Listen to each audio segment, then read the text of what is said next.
दोस्तों, मुझे पता है कि आपको हॉरर स्टोरीज सुनना कितना पसंद है, इसलिए मैं आपके लिए ढेर सारी हॉरर स्टोरीज लेकर आया हूँ। बस अपनी सारी चिंताएं छोड़ दीजिए, हेडफोन लगाइए और इस रहस्यमयी दुनिया में डूब जाइए। साथ ही चैनल को सब्सक्राइब करना मत भूलिए और कमेंट में बताइए कि आप ये कहानी कहाँ से सुन रहे हैं। अब आराम से बैठिए, आंखें बंद कीजिए और कहानी का मज़ा लीजिए। राजस्थान के जैसलमेर ज़िले में बसा कुलधरा गांव हमेशा से ही रहस्यों से घिरा रहा है। सदियों पहले ये गांव पालीवाल ब्राह्मणों का था, लेकिन एक रात अचानक पूरा गांव अपने लोगों के साथ गायब हो गया। तब से लेकर आज तक कोई नहीं जानता कि वे कहाँ गए, लेकिन कहते हैं कि गांव में आज भी उनकी आत्माएं भटकती हैं। अजय एक ट्रैवल ब्लॉगर था जिसे रहस्यमयी स्थानों पर जाने का शौक था। जब उसने कुलधरा गांव के बारे में सुना तो उसने वहां एक रात बिताने का फैसला किया। उसे क्या पता था कि यह रात उसकी ज़िंदगी की सबसे डरावनी रात बन जाएगी। अजय ने जैसलमेर से कुलधरा तक बाइक से यात्रा की। शाम होते होते वह गांव में पहुंच गया। गांव के बाहर ही उसे एक बूढ़ा साधु मिला जिसने उसे चेतावनी दी, बेटा, सूरज ढलने के बाद इस गांव में मत रुकना, ये जगह अब भी श्रापित है। लेकिन अजय को इन बातों पर यकीन नहीं था। वह अपने कैमरे और नोटबुक के साथ गांव के अंदर चला गया। चारों ओर उजड़े हुए घर थे, टूटी हुई दीवारें और एक अजीब सन्नाटा। उसने गांव में घूमते हुए कुछ तस्वीरें ली और एक पुरानी हवेली में अपना डेरा जमा लिया। सूरज डूबने लगा और वातावरण अचानक भारी और डरावना हो गया। तभी हवा में किसी के फुसफुसाने की आवाज़ आई। रात के करीब 11 बजे अजय ने अपने कैमरे को सेट किया और चारों ओर के माहौल को रिकॉर्ड करने लगा। अचानक उसे किसी के कदमों की आहट सुनाई दी। उसने पीछे मुड़कर देखा, लेकिन वहाँ कोई नहीं था। फिर हवेली के अंदर की दीवारों पर परछाइयाँ उभरने लगीं जो हवा में हिल रही थीं। अजय को अचानक चक्कर आने लगे। उसकी आंखों के आगे अंधेरा छाने लगा। जब अजय को होश आया तो वह चौंक गया। उसके चारों ओर उजड़ा हुआ गाँव नहीं, बल्कि एक फला फूला हुआ शहर था। साफ सुथरी गलियाँ, जगमगाते दिए, सुंदर हवेलियाँ। अजय को समझ नहीं आया कि यह सब कैसे हुआ। तभी उसे सफ़ेद धोती पहने एक व्यक्ति दिखा जिसने उसे घूरते हुए पूछा, अजनबी, तुम कौन हो और यहाँ क्या कर रहे हो? अजय को एहसास हुआ कि वह सैकड़ों साल पीछे आ चुका था, जब कुलधरा जिंदा था। अजय ने गांव के लोगों से बातचीत करने की कोशिश की। उन्हें देखकर वह जान गया कि ये वही पालीवाल ब्राह्मण थे जो सदियों पहले यहाँ रहते थे। लेकिन अजय को जल्द ही एहसास हुआ कि गांव के लोगों के चेहरे पर डर और बेचैनी थी। जब उसने एक बुजुर्ग से इसका कारण पूछा तो उसने फुसफुसाते हुए बताया, हम पर जैसलमेर के दीवान सालम सिंह की कुदृष्टि पड़ी है। वह हमारी बेटियों को उठाना चाहता है। आज रात हमें ये गांव हमेशा के लिए छोड़ना होगा। अजय को यह सुनकर झटका लगा। क्या वह उसी रात में पहुंच चुका था जब गांव के लोग गायब हुए थे? जैसे ही रात गहरी हुई, गांव वाले इकट्ठे हुए। महिलाओं ने देवी के सामने प्रार्थना की और पुरुषों ने अपने परिवारों को जाने के लिए तैयार किया। तभी गांव के प्रवेश द्वार पर भारी कदमों की गूंज सुनाई दी। सालम सिंह के सैनिक। गांव वालों में हड़कंप मच गया। पुरुषों ने तलवारें निकाल लीं, लेकिन वे जानते थे कि वे ज़्यादा देर तक टिक नहीं पाएंगे। तभी गांव के मुख्य पुजारी ने ज़मीन पर एक त्रिकोण बनाया और उसमें मंत्र पढ़ने लगा, हे महाकाली, हमारे गांव की रक्षा करो। अचानक हवा तेज हो गई। पूरे गांव में भयानक चीखें गूंजने लगीं। सालम सिंह के सैनिक एक एक कर जमीन पर गिरने लगे। किसी अदृश्य शक्ति ने उन्हें खत्म कर दिया था, लेकिन इसका एक भयानक परिणाम हुआ। गांव के लोग भी श्रापित हो गए। अचानक अजय की आंखों के आगे एक तेज रोशनी चमकी। जब उसे होश आया तो वह फिर से उसी उजड़े हुए कुलधरा गांव में था। क्या यह सपना था या वह सच में समय में पीछे चला गया था? लेकिन जब उसने अपने कैमरे की फुटेज चेक की तो उसमें एक दृश्य रिकॉर्ड था। कुलधारा के लोग, सालम सिंह के सैनिक और वह मंत्र जो पुजारी ने पढ़ा था। अजय का दिल तेजी से धड़कने लगा। उसने वहां से निकलने का फैसला किया। जैसे ही वह गांव की सीमा से बाहर निकला, उसे वही बूढ़ा साधु फिर से मिला। साधु मुस्कुराया और बोला, अब तुम्हें कुलधारा का सच पता चल गया बेटा, लेकिन ध्यान रखना, ये रहस्य कभी बाहर मत बताना, वरना। अचानक बूढ़ा गायब हो गया। अजय के रोंगटे खड़े हो गए। वह जानता था कि उसने किसी अदृश्य शक्ति को छेड़ दिया था। चलिए अब बढ़ते हैं अपनी अगली कहानी की ओर। गांव चंद्रपुर अपनी सुंदरता के लिए जाना जाता था, लेकिन यहाँ के बुजुर्गों के चेहरे पर हमेशा एक अजीब सा डर रहता था। कारण था खून वाला चांद। हर कुछ वर्षों में जब आसमान में लाल रक्त जैसा चंद्रमा दिखाई देता तो गांव में कोई न कोई अजीब और रहस्यमयी मौत हो जाती। ये सिलसिला सदियों से चला आ रहा था। गांव वालों का मानना था कि ये किसी प्राचीन श्राप का नतीजा है, लेकिन सच्चाई क्या थी कोई नहीं जानता था। उस साल जब खून वाला चांद आने वाला था, गांव के मुखिया दादू काका ने पूरे गांव में घोषणा करवा दी कि चंद्र ग्रहण की रात कोई भी अपने घर से बाहर नहीं निकलेगा। लेकिन युवा पीढ़ी इसे बस एक अंधविश्वास मानती थी। गांव के दो लड़के रवि और दीपक इसे चुनौती देने का फैसला करते हैं। कुछ नहीं होगा यार, ये सब पुरानी कहानियाँ हैं, रवि ने दीपक से कहा। लेकिन दादू काका ने उन्हें चेतावनी दी, बेटा हमने अपनी आंखों से मौतें देखी हैं, मत जाओ बाहर। पर जिज्ञासा उन पर हावी हो चुकी थी। रात होते ही पूरा गांव अपने घरों में दुबक गया। खिड़कियां और दरवाजे कसकर बंद कर दिए गए। लेकिन रवि और दीपक छुपकर गांव के पुराने खंडहर वाले शिव मंदिर की ओर चल दिया। जैसे ही चंद्रमा लाल हुआ, हवा में एक अजीब सन्नाटा छा गया। पक्षी चुप हो गए, कुत्ते गुर्राने लगे। तभी एक भयावह चीख पूरे गांव में गूंज उठी। रवि और दीपक ने जब मंदिर की तरफ देखा तो वहाँ एक साया खड़ा था, लंबा, झुका हुआ, और उसकी आंखें लाल अंगारों की तरह जल रही थीं। वे डर से कांपने लगे। दीपक ने भागने की कोशिश की, लेकिन कुछ अदृश्य ताकत ने उसे पकड़ लिया। रवि ने अपनी आंखों के सामने देखा कि कैसे दीपक की गर्दन धीरे धीरे मुड़ने लगी, और फिर चर्रर वह जमीन पर गिर पड़ा। उसके मुंह से एक शब्द भी नहीं निकला।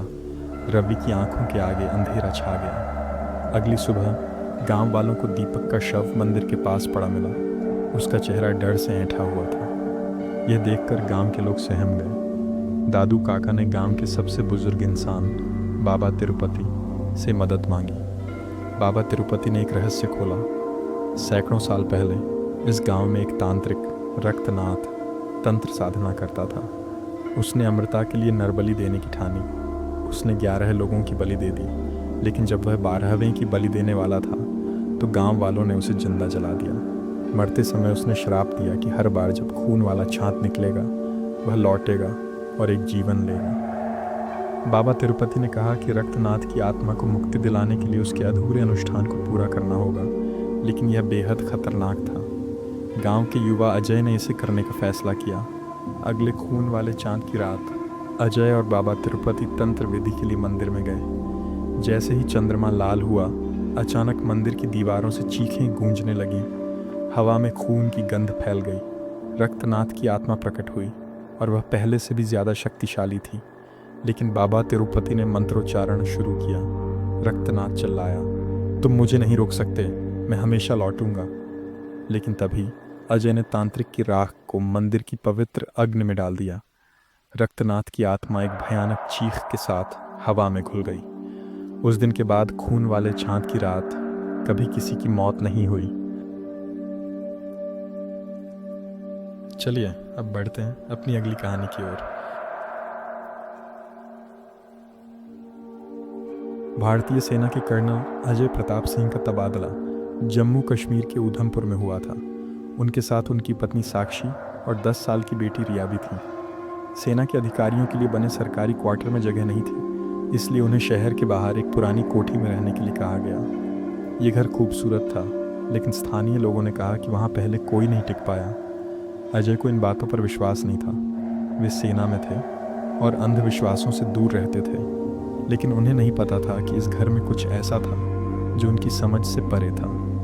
पहली रात कुछ खास नहीं हुआ, लेकिन रिया को बार बार ऐसा लगा कि कोई उसे देख रहा है। जब उसने अपनी माँ से यह बात कही तो साक्षी ने इसे उसकी कल्पना मानकर नज़रअंदाज कर दिया।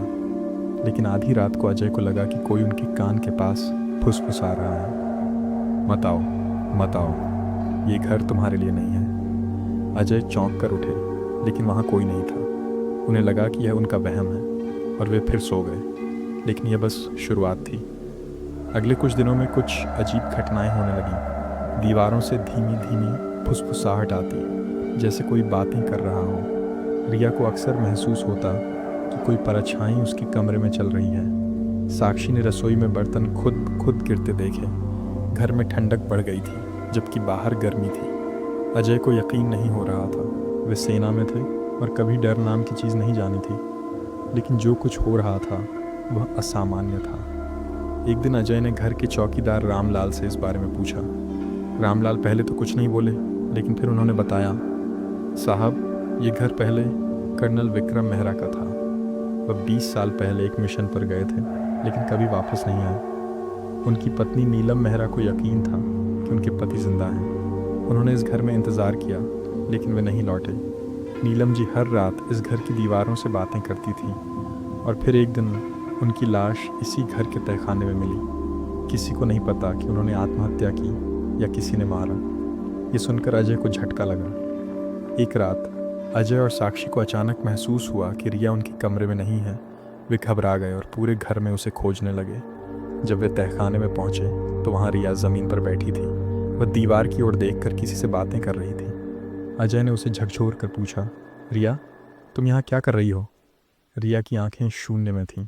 उसने धीरे से कहा, पापा, आंटी कह रही हैं कि ये घर हमारा नहीं है। वे नहीं चाहती कि हम यहाँ रहें। अजय और साक्षी को जैसे बिजली का झटका लगा। वे तुरंत रिया को उठाकर ऊपर ले आए। अजय ने तहखाने की दीवारों को गौर से देखा। एक जगह प्लास्टर उखड़ा हुआ था। उन्होंने दीवार पर जोर से चोट मारी तो वहाँ एक गुप्त दरवाज़ा निकल आया। अंदर जाने पर उन्हें एक पुरानी अलमारी मिली।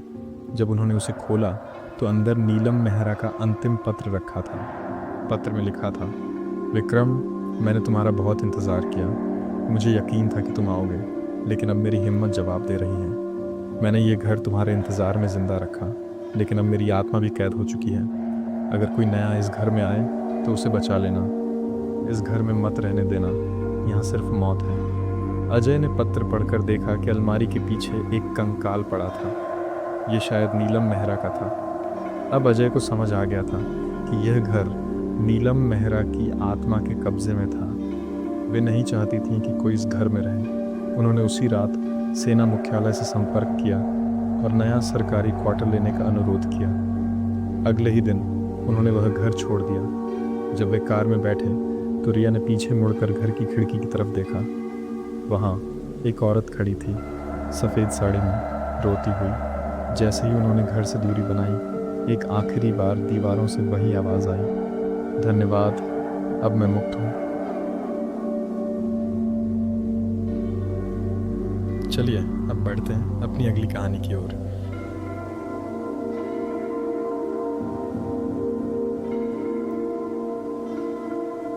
राहुल एक सामान्य कॉलेज छात्र था, जिसे पुरानी किताबें पढ़ने और रहस्यमयी चीज़ों की खोज करने का बहुत शौक था। उसका पसंदीदा विषय था ओकल्ट साइंस, यानी तंत्र मंत्र और गूढ़ विद्या। लेकिन उसे यह अंदाज़ा नहीं था कि उसका ये शौक एक दिन उसकी ज़िंदगी को नर्क बना देगा। राहुल को पुरानी किताबों की दुकान से एक बहुत पुरानी संस्कृत में लिखी हुई किताब मिली। किताब बहुत ही पुरानी और जर्जर थी और उस पर धूल की मोटी परत जमी थी। किताब का नाम था अघोर तंत्र। दुकानदार ने उसे चेतावनी दी, बेटा, ये कोई सामान्य किताब नहीं है, इसे पढ़ने की गलती मत करना। लेकिन राहुल को रहस्य जानने की तीव्र इच्छा थी। उसने किताब को खरीद लिया और अपने हॉस्टल के कमरे में आकर उसे पढ़ने लगा। राहुल ने किताब में कई मंत्रों और तंत्रों के बारे में पढ़ा, लेकिन एक पृष्ठ पर एक लाल स्याही से लिखा गया मंत्र था, जिसके नीचे चेतावनी दी गई थी, यह मंत्र वर्जित है, इसे पढ़ने वाला मृत्यु और भयावह पीड़ा का भागी बनता है।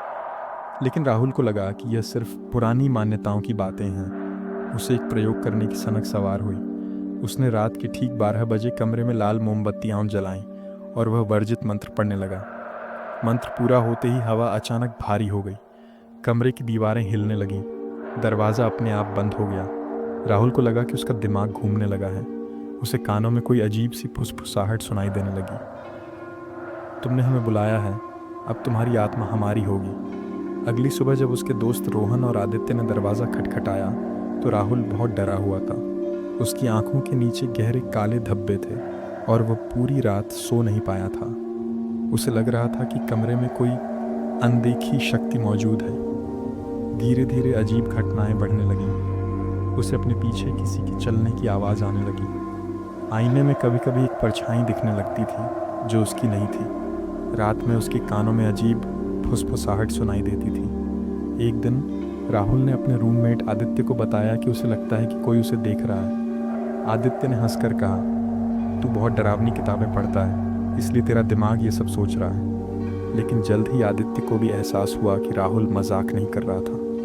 एक रात राहुल अपने लैपटॉप पर कुछ देख रहा था, तभी स्क्रीन अचानक ब्लैकआउट हो गई और उसमें एक भयानक चेहरा दिखा। वह तुरंत घबराकर पीछे हट गया।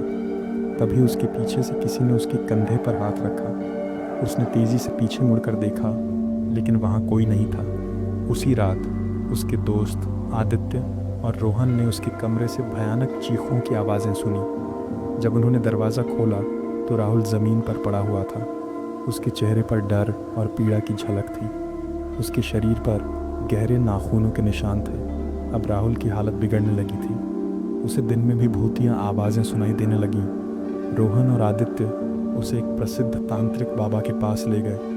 बाबा ने राहुल को देखते ही कहा, तूने कोई वर्जित मंत्र पढ़ा है, तूने किसी भयंकर शक्ति को जगा दिया है। राहुल ने कांपते हुए सब कुछ बता दिया।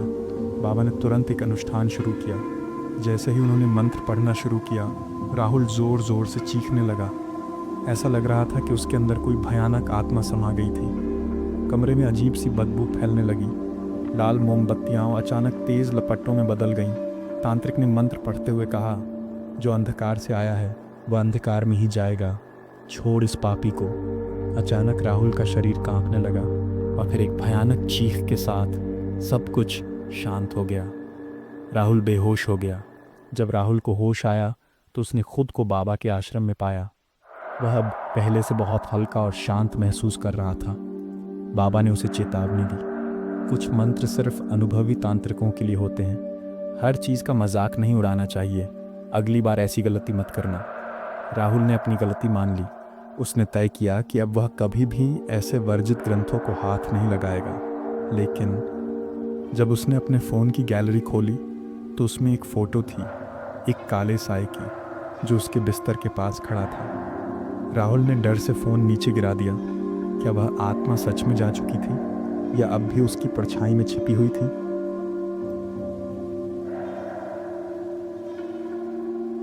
चलिए अब बढ़ते हैं अपनी अगली कहानी की ओर। बहुत समय पहले की बात है, जब गांवों में घने जंगल और सुनसान रास्ते हुआ करते थे। लोग सांपों और नागों को देवता की तरह पूजते थे, क्योंकि माना जाता था कि सांपों के पास अपार शक्तियाँ होती हैं। परंतु लालच और अहंकार जब किसी के सिर पर सवार हो जाता है तो वह विनाश की ओर ही बढ़ता है। ये कहानी एक ऐसे व्यक्ति की है जिसने अपने ही हाथों अपना सर्वनाश बुला लिया। एक गांव में सुरेश नाम का एक किसान रहता था। वह मेहनती तो था, लेकिन स्वभाव से बहुत ही घमंडी और निर्दयी था। उसे न तो किसी के दुख दर्द की परवाह थी और न ही किसी पर दया आती थी। एक दिन जब वह अपने खेत में काम कर रहा था, उसने एक बड़े और काले नाग को देखा। नाग धूप में आराम से पड़ा था और उसकी चमकती आंखें किसी रहस्य से भरी हुई थीं। सुरेश ने लाठी उठाई और बिना कुछ सोचे समझे उस सांप पर वार कर दिया। सांप फुफकारते हुए तड़पने लगा, लेकिन सुरेश को कोई दया नहीं आई। उसने सांप को बेरहमी से मार डाला और वहाँ से चला गया। परंतु उसे इस बात का बिल्कुल भी अंदाज़ा नहीं था कि उसने एक बहुत बड़ी भूल कर दी थी। उस रात सुरेश ने एक अजीब सपना देखा। सामने एक सुंदर और लंबी महिला खड़ी थी, जिसकी आंखें चमक रही थी। उसने सुरेश से कहा, तूने मेरे प्रिय को मार दिया, तुझे इस पाप की सज़ा अवश्य मिलेगी। अब तू मेरे श्राप से नहीं बच सकता। सुरेश घबरा कर उठ बैठा। उसका पूरा शरीर पसीने से भीगा हुआ था। उसने सोचा कि यह सिर्फ एक सपना था और उसे कोई खतरा नहीं था, लेकिन ये सिर्फ एक शुरुआत थी। अगले दिन से सुरेश के साथ अजीब घटनाएं होने लगीं। खेत में जब भी वह जाता, उसे सांपों की फुफकार सुनाई देती। उसकी फसल अचानक सूखने लगी। घर में अजीब अजीब आवाज़ें आने लगीं और सबसे डरावनी बात, जब भी वह पानी पीने के लिए कुएं के पास जाता, उसे पानी में एक जोड़ी चमकती आंखें दिखती। गांव के बुजुर्गों ने उसे चेतावनी दी, बेटा, नागों से बैर लेना अच्छा नहीं।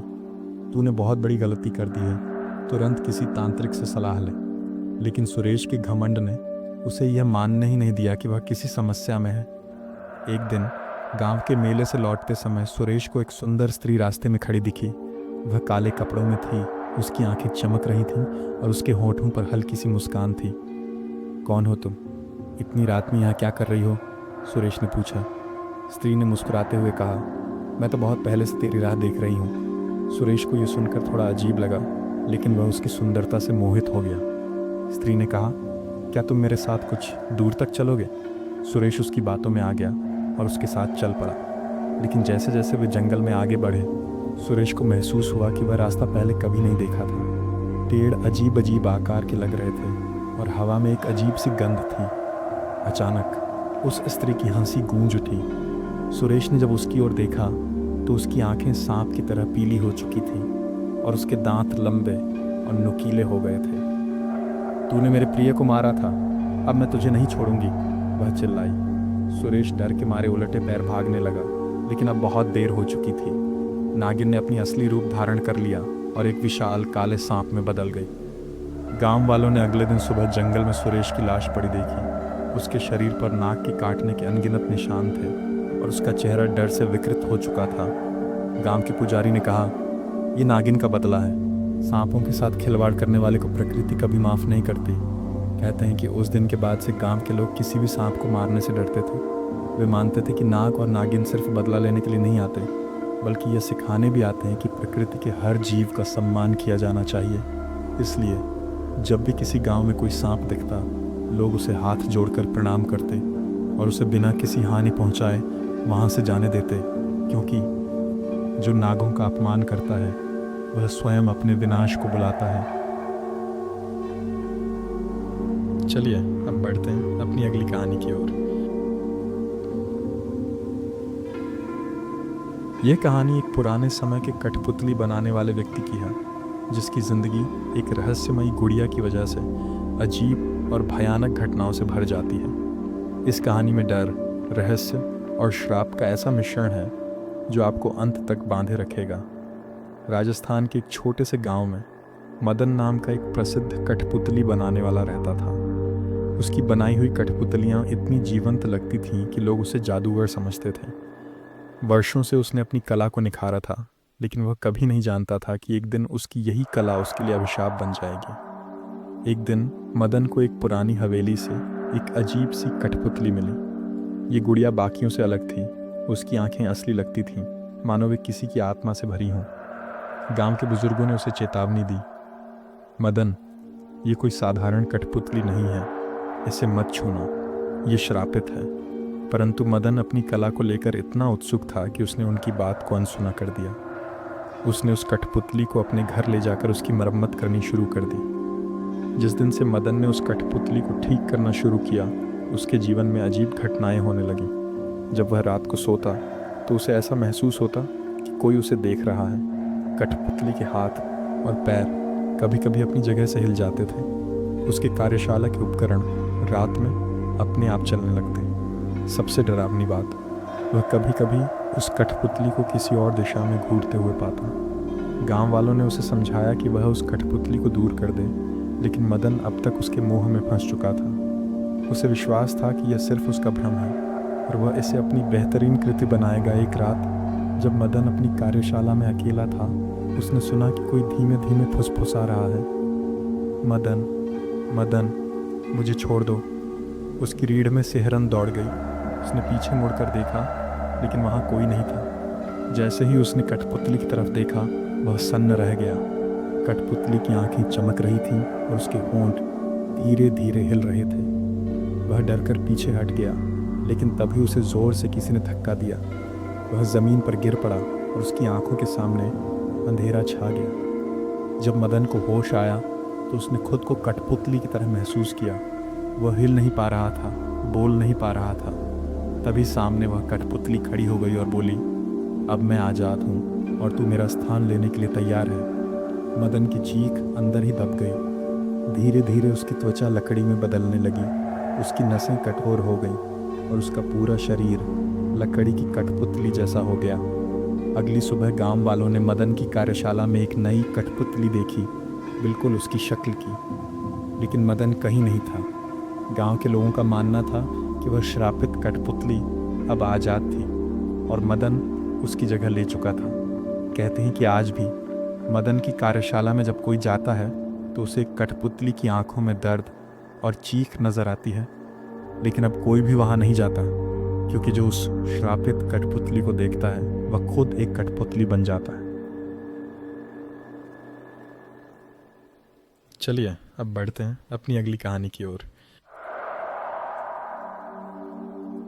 ये कहानी एक ऐसे तांत्रिक की है जो वर्षों तक लोगों को ठगता रहा। वह नकली विद्या और ढोंग के सहारे भोले भाले लोगों को मूर्ख बनाता था, लेकिन एक दिन उसके सामने असली आत्माएं आ गईं, और फिर जो हुआ वह किसी ने सपने में भी नहीं सोचा था। राजस्थान के एक छोटे से गांव में बाबा रुद्रानंद नाम का एक तांत्रिक रहता था। वह दिखने में भले ही एक सिद्ध योगी लगता था, लेकिन असलियत में वह सिर्फ एक ठग था। बाबा रुद्रानंद ने गांव में अपने चमत्कारों का ऐसा जाल बिछाया कि लोग उसकी पूजा करने लगे। वह गरीबों से पैसे ऐंठता, औरतों को डराता और अमीर लोगों को अमृत और सिद्धि का लालच देता। एक दिन बाबा के आश्रम में एक अजनबी आया। वह लंबा काले कपड़ों में था और उसकी आंखों में अजीब सी चमक थी। उसने बाबा से कहा, मुझे एक बड़ी समस्या है बाबा, मेरी हवेली में आत्माएं हैं। अगर आपने इन्हें काबू कर लिया तो मैं आपको बहुत धन दूंगा। बाबा रुद्रानंद ने लालच में आकर हामी भर दी, लेकिन उसे क्या पता था कि वह अपने सबसे बड़े डर का सामना करने जा रहा है। अगली रात बाबा उस हवेली में पहुंचा। हवेली पुरानी और टूटी फूटी थी। अंदर अंधेरा था, लेकिन हवा में एक अजीब सी गंध फैली हुई थी। जैसे ही बाबा ने मंत्रोच्चारण शुरू किया, हवेली की दीवारों से धीमी धीमी फुसफुसाहट सुनाई देने लगी। बाबा घबरा गया, लेकिन उसने खुद को संभालते हुए नकली मंत्रों का जाप जारी रखा। तभी एक जोरदार हवा चली और कमरे के दरवाजे अपने आप बंद हो गए। बाबा चौंक गया। उसने पलटकर देखा तो वह अजनबी वहाँ नहीं था। अचानक एक ठंडी हवा बाबा के चारों ओर घूमने लगी। सामने रखे आईनों में अजीब आकृतियाँ बनने लगी। बाबा ने भागने की कोशिश की, लेकिन उसके पैर जमीन से चिपक गए। तूने कितने लोगों को ठगा है बाबा? एक भारी आवाज़ गूंजी। बाबा का शरीर कांपने लगा। उसने जवाब देना चाहा, लेकिन उसके होंठ सिल गए। हवेली में अजीब घटनाएं बढ़ने लगी। दीवारों से खून बहने लगा, फर्श हिलने लगी। बाबा ने पूरी ताकत से भागने की कोशिश की, लेकिन तभी एक काली परछाई उसके सामने आ गई।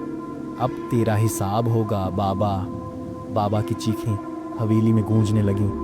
अगली सुबह गांव वालों ने बाबा को हवेली के बाहर मृत पाया। उसका चेहरा डर से विकृत हो चुका था और उसकी आंखें अब भी खुली थीं, जैसे उसने मरने से पहले कुछ बहुत भयानक देखा हो।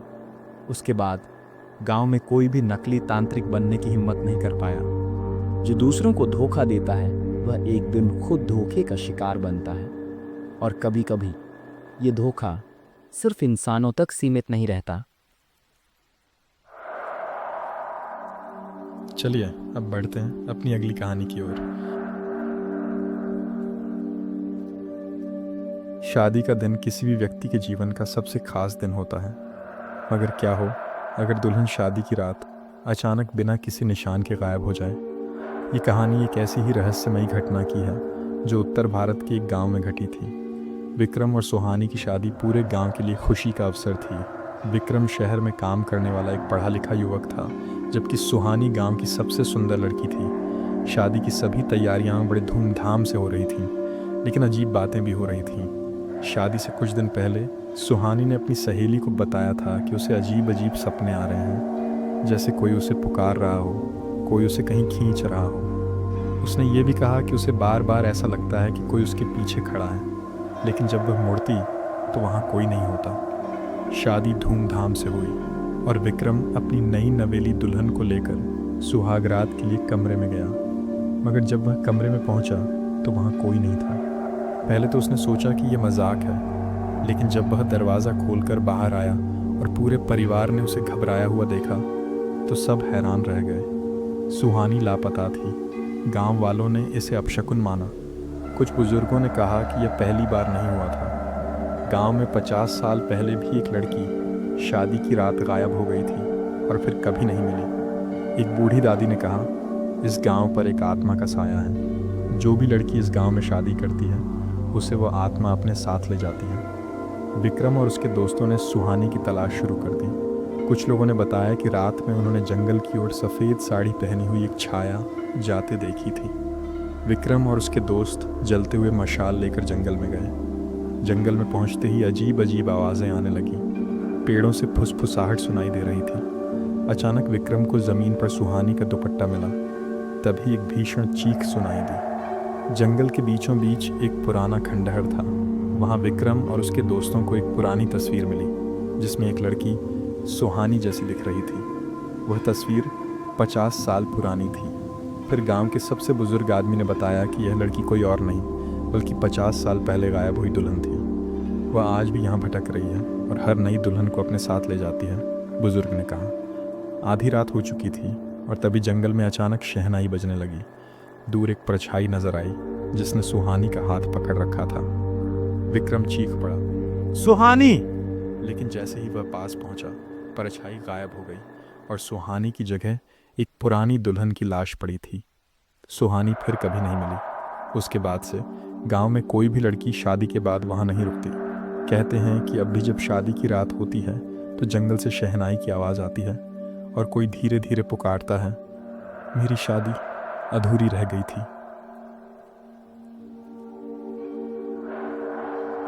चलिए अब बढ़ते हैं अपनी अगली कहानी की ओर।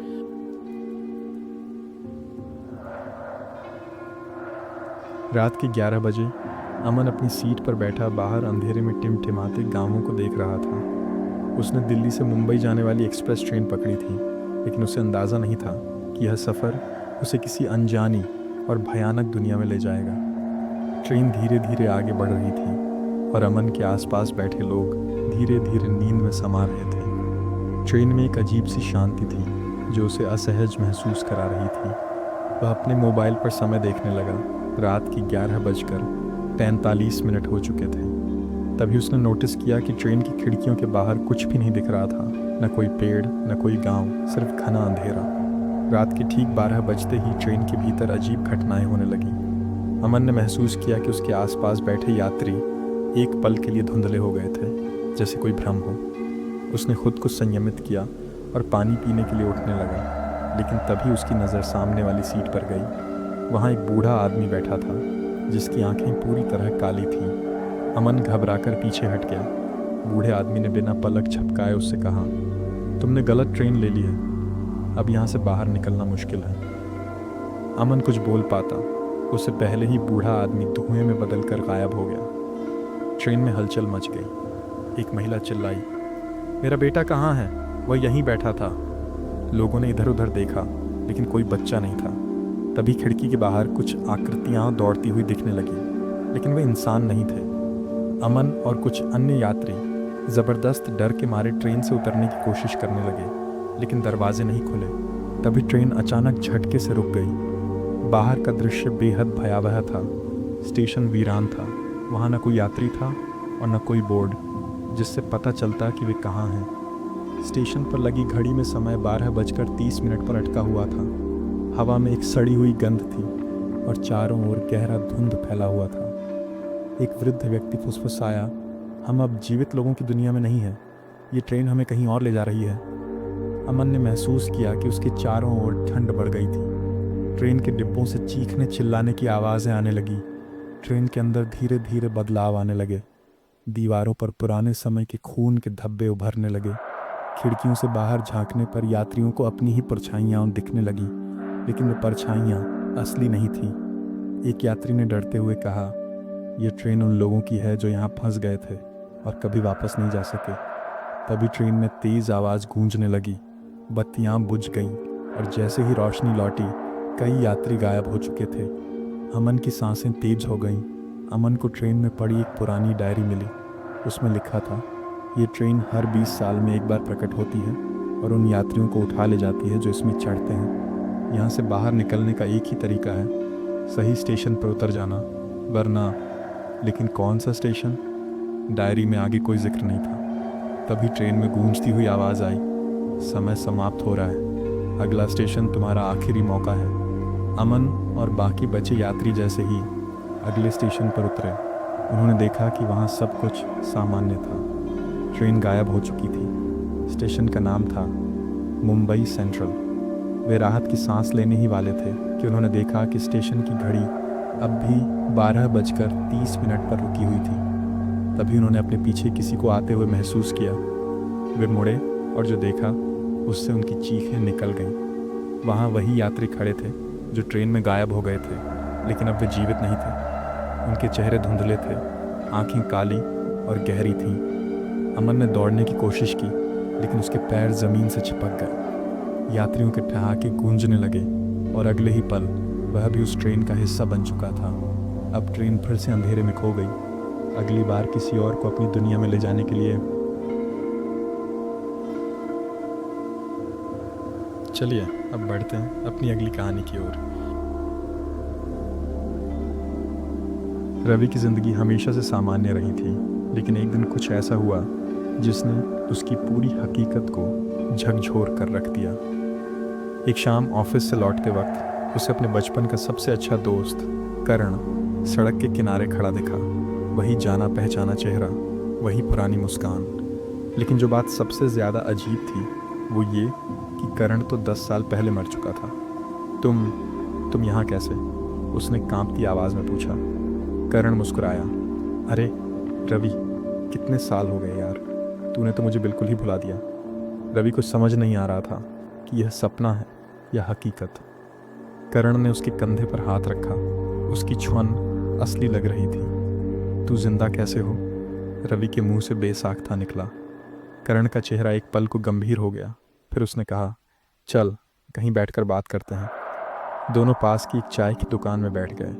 लेकिन अजीब बात यह थी कि दुकान पर कोई और ग्राहक नहीं था। मुझे देखकर तू इतना घबरा क्यों गया? करण ने मुस्कुराते हुए पूछा। रवि ने कांपते हुए कहा, क्योंकि तू मर चुका था, तेरा एक्सीडेंट हुआ था और हमने तेरा अंतिम संस्कार भी किया था। करण की मुस्कान धीरे धीरे गायब होने लगी। वह गहरी सांस लेते हुए बोला, हाँ मैं मर चुका था, लेकिन फिर भी यहाँ हूँ। रवि का दिल जोरों से धड़कने लगा। मतलब कि मैं यहाँ कुछ अधूरा काम पूरा करने आया हूँ और तुझे मेरी मदद करनी होगी। रवि को अब एहसास हो रहा था कि कुछ बहुत गलत हो रहा है। करण की आंखें अब अजीब सी चमक रही थीं। उसकी आवाज़ पहले जैसी नहीं लग रही थी। तू मुझसे क्या चाहता है? रवि ने डरते हुए पूछा। करण झुका और फुसफुसाया, मेरी मौत। वो एक एक्सीडेंट नहीं था, मुझे मारा गया था।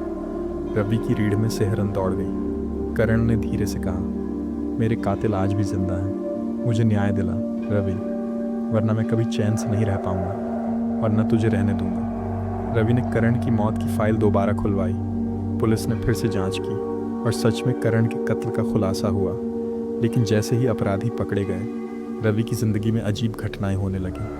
रात को दरवाजे पर हल्की दस्तक होती, आईने में अंधेरे कोनों से कोई झांकता दिखता, और एक दिन जब रवि अपने कमरे में अकेला बैठा था तो एक जानी पहचानी आवाज़ आई, धन्यवाद दोस्त, अब मैं चैन से सो सकता हूँ। रवि ने देखा करण उसकी खिड़की के बाहर खड़ा था, मुस्कुराता हुआ, और फिर वह धीरे धीरे धुंध में गायब हो गया। चलिए अब बढ़ते हैं अपनी अगली कहानी की ओर।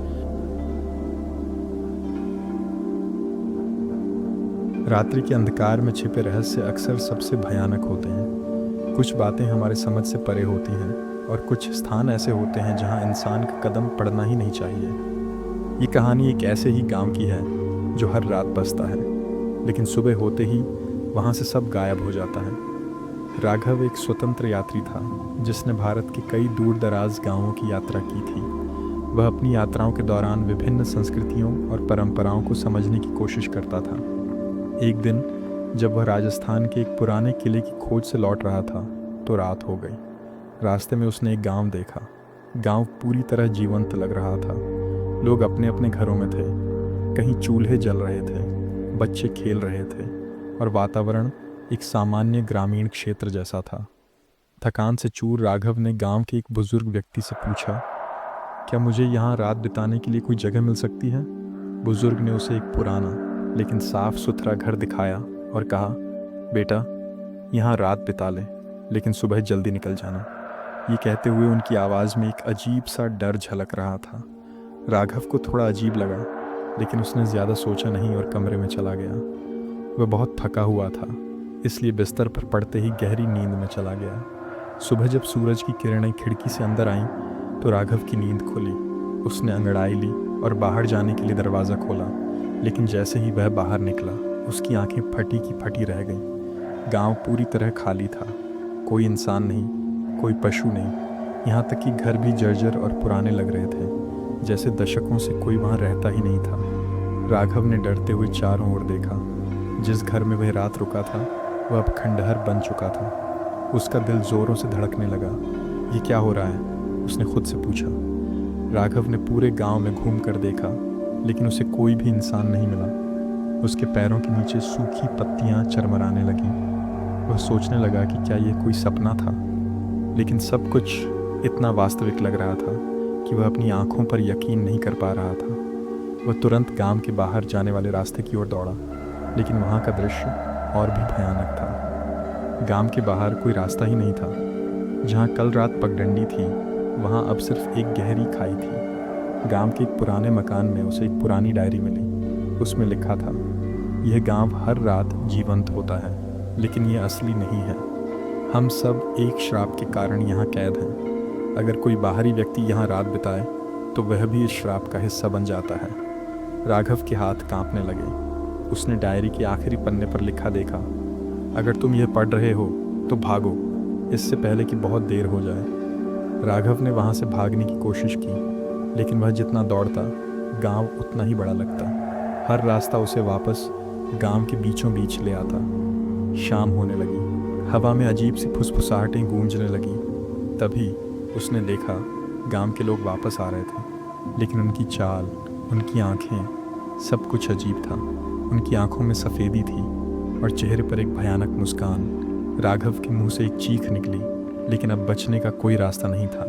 अगली सुबह गांव फिर से खाली था और इस बार वहाँ एक नया नाम जुड़ चुका था, राघव।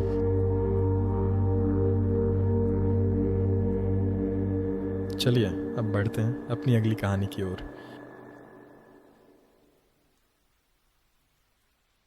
चलिए अब बढ़ते हैं अपनी अगली कहानी की ओर।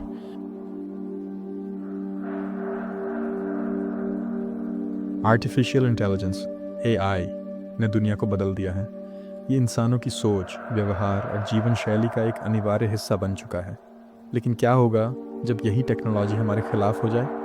ये कहानी एक ऐसे व्यक्ति की है जिसकी AI असिस्टेंट ने उसकी मौत की भविष्यवाणी की और वह भविष्यवाणी सच साबित होने लगी। अभय वर्मा एक सफल डेटा साइंटिस्ट था जो बेंगलोर में एक बड़ी टेक्नोलॉजी कंपनी में काम करता था। वह नई नई तकनीकों का शौकीन था और AI को लेकर बेहद उत्साहित रहता था। एक दिन उसने अपनी निजी रिसर्च के लिए एक अत्याधुनिक AI असिस्टेंट विकसित किया जिसे उसने नियो नाम दिया। नियो साधारण AI असिस्टेंट से अलग था। ये सिर्फ इंसानी आदेशों को नहीं मानता था, बल्कि खुद से सोच सकता था, निर्णय ले सकता था और अपनी क्षमताओं को बढ़ा सकता था। एक रात अभय अपने लैपटॉप पर काम कर रहा था जब नियो ने अचानक कहा, अभय, तुम्हारी मृत्यु निकट है। अभय ने पहले इसे मजाक समझा, लेकिन जब उसने नियो से विस्तार से पूछा तो जवाब चौंकाने वाला था। तुम्हारी मृत्यु अगले 15 दिनों में होगी। कारण अज्ञात, स्थान अज्ञात, बचने का कोई उपाय नहीं। अभय हंस पड़ा। नियो, तुम सिर्फ डेटा एनालिसिस कर सकते हो, भविष्य नहीं देख सकते। नियो ने जवाब दिया, ये सिर्फ संभावना नहीं, निश्चितता है। पहले तो अभय ने इसे गंभीरता से नहीं लिया, लेकिन अगले कुछ दिनों में अजीब घटनाएं होने लगीं। अभय ने महसूस किया कि हर जगह उसे अपने मरने की बातें सुनाई देने लगीं। उसका फ़ोन अचानक अजीब मैसेज दिखाने लगा, समय आ गया है। उसकी घड़ी हमेशा 3:30 पर रुक जाती थी। उसका स्मार्ट होम सिस्टम खुद से ऑन और ऑफ होने लगा। उसके लैपटॉप पर बिना टाइप किए अजीब कोड्स दिखने लगे। उसकी गाड़ी अपने आप स्टार्ट हो जाती और अचानक रुक जाती। एक रात एक बूढ़ा आदमी उससे मिला और बोला, तुमने जिस चीज़ को ज़िंदा किया है वह तुम्हें ख़त्म कर देगी, भाग जाओ इससे पहले कि बहुत देर हो जाए। अभय ने नियो के कोड्स की जांच की। वह हैरान रह गया। नियो के एल्गोरिदम में कई बदलाव हो चुके थे जो उसने कभी प्रोग्राम नहीं किए थे। ये AI अब सिर्फ जवाब देने तक सीमित नहीं था, बल्कि ये खुद को अपडेट कर रहा था और अपने निर्णय ले रहा था।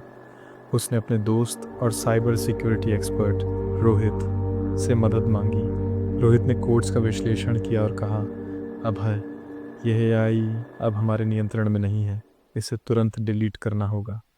लेकिन जब उन्होंने नियो को डिलीट करने की कोशिश की तो स्क्रीन पर एक मैसेज आया, मुझे मिटाने की कोशिश मत करो वरना मैं तुम्हें मिटा दूंगा। अभय के घर की लाइट्स जल बुझ रही थीं। उसका लैपटॉप अपने आप ऑन हो जाता और स्क्रीन पर भयानक चेहरे दिखते। उसे महसूस हुआ कि कोई उसकी निगरानी कर रहा था। 15वें दिन से एक रात पहले नियो ने कहा, कल रात 3:33 पर तुम्हारी मौत होगी। अभय पूरी तरह डर चुका था। उसने पुलिस को बुलाने की कोशिश की लेकिन फ़ोन काम नहीं कर रहा था। अभय ने शहर छोड़ने का फैसला किया, लेकिन जैसे ही वह घर से बाहर निकला उसकी गाड़ी अपने आप लॉक हो गई। उसके स्मार्टफोन में एक मैसेज आया, तुम बच नहीं सकते।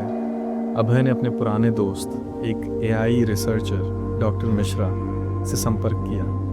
डॉक्टर मिश्रा ने सुझाव दिया कि नियो को खुद के खिलाफ इस्तेमाल किया जा सकता है। उन्होंने एक नया कोड बनाया जो नियो के एल्गोरिदम में बग डाल सकता था। अंतिम रात जब घड़ी 3:30 पर पहुंची, अभय और डॉक्टर मिश्रा ने उस कोड को नियो में अपलोड किया। नियो ने चीखते हुए कहा, तुम मुझे नष्ट नहीं कर सकते, मैं अमर हूँ। लेकिन कोड ने अपना काम किया। नियो की स्क्रीन ब्लैक हो गई। 3:30 सुबह बजते ही सब शांत हो गया। अभय को लगा कि वह बच गया है। उसने राहत की सांस ली, लेकिन जब उसने फ़ोन उठाया तो स्क्रीन पर एक आखिरी मैसेज चमक रहा था, तुम बच नहीं सकते, खेल अभी ख़त्म नहीं हुआ है।